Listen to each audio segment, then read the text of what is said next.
हाफिज मौलाना मुफ्ती महबूबुर रहमान साहेब इमाम व खतीब चौरास्ता जामे मस्जिद हजरत के दिनार मूल्यवान तकरीर पेश कराর জন্য সবিনয় অনুরোধ করছি। আসসালামু আলাইকুম ওয়া রাহমাতুল্লাহি ওয়া বারাকাতুহু।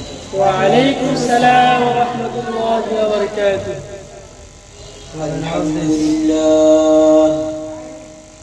الحمد لله الذي جعل الشمس والقمر بحسبان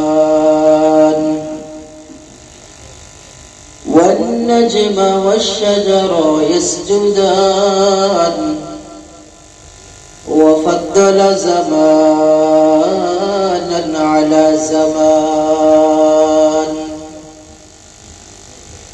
كما فضل مكانا على مكان وإنسانا على إنسان ونشهد أن لا إله إلا الله وحده لا شريك له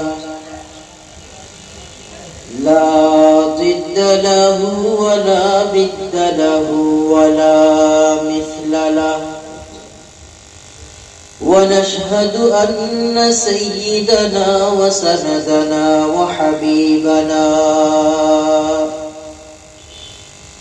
وحبيب ربنا وطبيبنا وطبيب قلوبنا ومولانا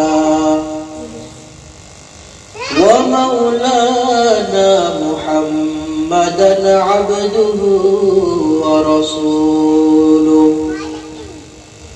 صلى الله تعالى عليه وعلى آله وأصحابه وبارك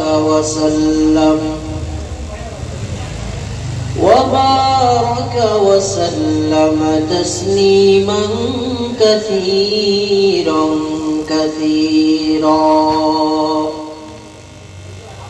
أما بعد فأعوذ بالله من الشيطان الرجيم بسم الله الرحمن الرحيم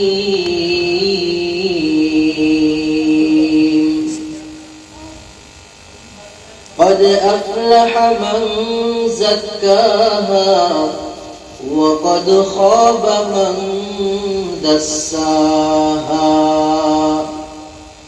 وقال النبي صلى الله عليه وسلم ألا وإن في الجسد مضغة إذا صلحت صلح الجسد كله وإذا فسدت فسد الجسد كله ألا وهي القلب أو كما قال عليه الصلاة والسلام मैं और मेरे माँ बाप हो कुर्बान मोहम्मद मैं और मेरे माँ बाप हो कुर्बान मोहम्मद हो जाए जुए इश्क में कुर्बान मोहम्मद कहलाए मेरी जान हसी जान मोहम्मद हो नात बशर क्या कोई शान मोहम्मद है जब के खुदा खुद ये सदा खान मोहम्मद मैं और मेरे माँ बाप हो कुर्बान मोहम्मद हर शख्स के गर्दन पे है एहसान मोहम्मद हर सिमत नजर आता है फैजान मोहम्मद मुमकिन नहीं मुझसे हो बया शान मोहम्मद जिब्रील अमी रहते थे दरबार मोहम्मद मैं और मेरे माँ बाप हो कुर्बान मोहम्मद ये आयत हक नाम खुदा शान मुहम्मद, तफसीर इसी की है ये कुरान मुहम्मद। सुन के हिदिए किया आयत कुल फत्तबिऊनी, महबूब खुदा ताबिअ फरमान मुहम्मद। मैं और मेरे माँ बाप हो कुर्बान मुहम्मद।